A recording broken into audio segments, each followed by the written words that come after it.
गुप्त शासकों ने सर्वाधिक मुद्रा किस धातु की चलाई?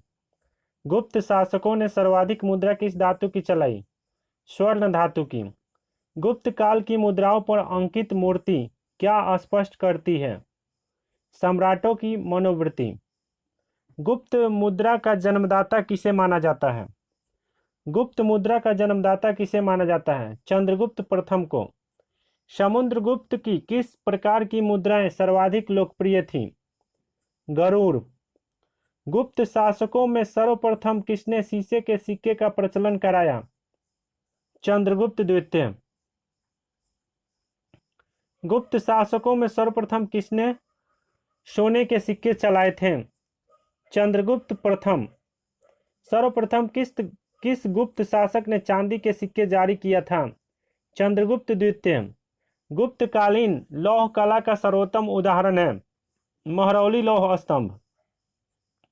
महरौली लौह स्तंभ दिल्ली किस गुप्त शासक से संबंधित है?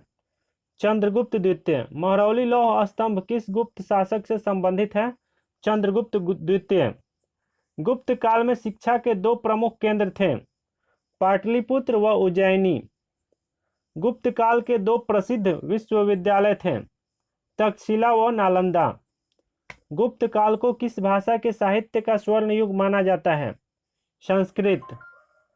चंद्रगुप्त द्वितीय के दरबार में रहने वाले विद्वानों में संस्कृत भाषा का सबसे प्रसिद्ध विद्वान कौन था? कालिदास।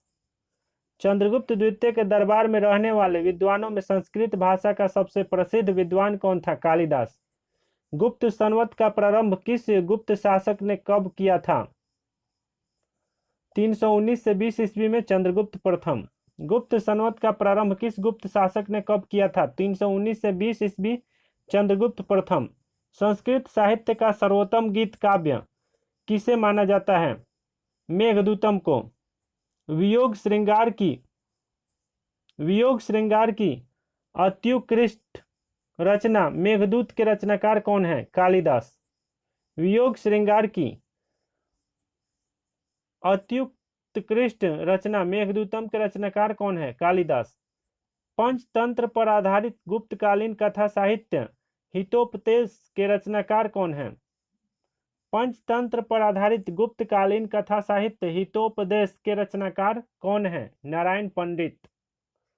गुप्तकालीन कथा साहित्य पंचतंत्र जिसकी गणना संसार के सर्वाधिक प्रचलित ग्रंथ बाइबिल के बाद दूसरे स्थान पर की जाती है के रचनाकार कौन है? विष्णु शर्मा। गुप्तकालीन कथा साहित्य पंचतंत्र जिसकी गणना संसार के सर्वाधिक प्रचलित ग्रंथ बाइबिल के बाद दूसरे स्थान पर की जाती है के रचनाकार कौन है? विष्णु शर्मा। गुप्तकालीन व्याकरण ग्रंथ अमरकोश के रचनाकार कौन है? अमर सिंह। गुप्तकालीन व्याकरण ग्रंथ चंद्र व्याकरण के रचनाकार कौन है?